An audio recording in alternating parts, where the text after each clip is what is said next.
Jarvis, you can call it selective amnesia, you can call it revisionist history, or you can just call it POV. Hmm. Whatever the case may be, you'll hear it from that angle based on your perception if you listen to another podcast. Now, of course, we appreciate you checking out ATL Day One's Everydayers because we always want to hear from you guys. The comments that you drop are always, we're going to call them interesting and just leave it Very right interesting. there. But yeah, we appreciate the interesting comments that you leave for us on YouTube. And of course, don't forget to download our podcast wherever you check out your podcast. But there's another one out there that you might want to check out as well. A new one called From the Point. That is from Trae Young, of course. And that's his opportunity to kind of go where he wants to go and say the things he wants to say. As Jarvis would say in FTC, whatever the hell he wants to say. So one of the things that he wanted to say was probably just a little bit of clearing up, like really just clearing the air. So as a part of one of his episodes, the conversation, of course, went to Coach Nate McMillan, and he basically said, people can say what they want, but me and Coach had a really good relationship. That was a very interesting comment, I thought. But when you heard that comment, what were your thoughts? um, What you talking about, Willis? That was the first thing that came to my mind. I'm sitting Oh, there wow. like what? Like what did I miss? Did I miss the spats on the sidelines and you kind of fanning him off or not even paying attention to when in timeouts, or sitting outside the huddle or or getting into it with his son after he was fired. Like, so yeah, there was some animosity there. Like there was some angst there. So like that's why it's kind of hard for me to kind of follow Trae sometimes because I really like him as a player. I love his mentality and how he attacks the game and everything like that. But when it comes to this off the court stuff, that's where I get uber frustrated with this dude because I'm sitting up here like, man, I'm talking about from sources. Like we know people, we talk to people inside the organization and saying that it was not good. Now it wasn't as bad as Lloyd Pierce's situation. Now, if he would have said that crap, I was like, hey man, you need to be slapped upside your head because we all know that was toxic. But it wasn't on that level, but there was some angst there. There was some animosity there because look at how he talked about Quinn Snyder. And we know how it is. Like when you go through, not you necessarily, but when people go through divorces, like they look for qualities in a person that their previous spouse didn't have. And guess what? He found that in Quinn Snyder. He's found those qualities that he really, really likes. So he continues to highlight it each and every time he gets a chance to when you talk about Quinn Snyder. So that's how you know it was a problem or issue with Nate McMillan and how he handled things or how he ran things. So yeah, like I'm like, okay, Trae, I get the whole trying to start a podcast, and he kept saying it as I was listening through it. He kept saying like, hey, I want to be able to clear the air on here. I want to be able to be the source to go to. But if you ain't gonna keep it funky, if you ain't gonna keep it a buck, there's no reason for you to be doing this podcast because to sit up here and say that you and Nate McMillan had a great relationship is ridiculous. Yeah, if you don't give it context, Right. because I feel like that's a half truth, right? Yeah. I don't feel like it's the full truth. And of course, we don't know everything, but we do have sources. Yeah, of course. And sources were consistent. Multiple sources said no, that relationship, it's soured in the end. Now, I think with Lloyd Pierce, that relationship soured much faster and it soured across the entire locker room. Right. But with Nate, actually, it seemed like a really good working relationship. I can recall going to the press conference when Nate was formally introduced as the head coach for the Hawks and him talking about some of the conversations he had with Trae, some of the things that he did to try to just understand this generation relative to how his generation operated, right? Right. And so Yeah. it was good in the beginning. And then even when it got a little testy ahead of last season, I believe he went to Oklahoma to just try to patch Yeah. things up or kind of It work it did. out or just to kind of bond in some way, shape, or form off the court that would translate to what Trae was doing on the court. Ultimately, it was just one of those marriages that was great while it was great. Yeah. But when it ended, like when it was over, it was done. It And there went was left. really Yeah. no period of legal separation or anything. No, we're done here. I Mm-hmm. think that's really what it is. And it's okay to say that, Trae. Like if you want to Yeah. tell us That's fine. that Yeah. piece of like, yeah, it was really, really good when he was the interim. It was good for about a year and a half when he was the full-on head coach, the official head coach, and then it just fell off a cliff. That's okay to admit.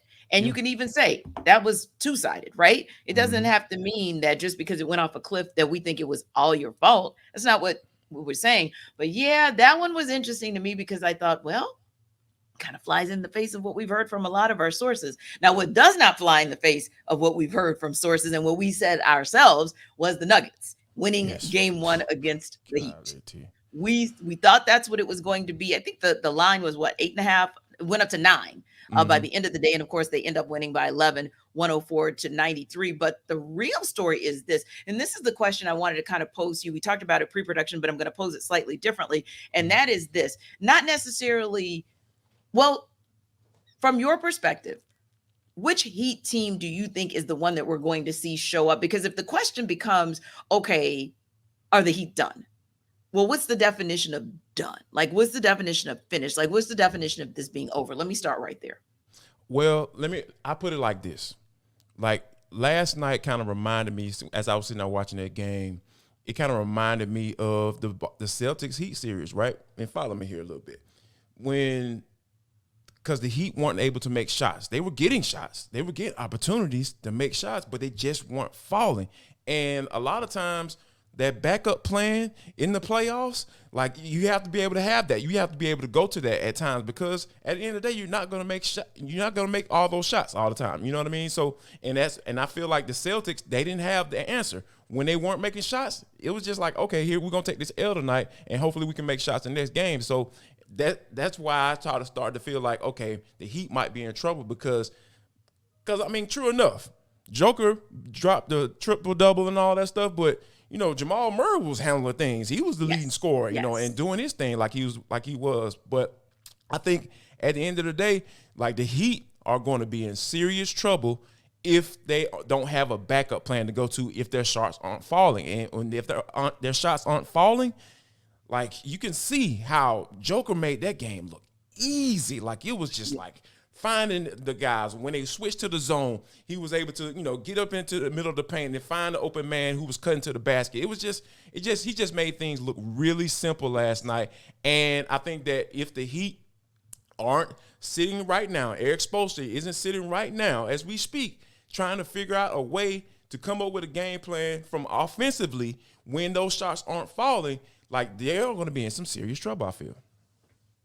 Right. And one of the things I will say as well is Michael Malone clearly had a plan. Michael Malone clearly said everyone is going to get in this game and make a contribution before Nikola Jokic goes off, because Nikola Jokic was quiet. He was more of a facilitator than looking for his shot and finding his shot really for 2.5, almost 3 quarters. So him scoring 26 points and 27 points and Jamal Murray scoring 26. Jamal Murray's 26 actually primarily came in those first 3 quarters. Yep. And then quietly it was like, okay, everybody's good. Everybody's in.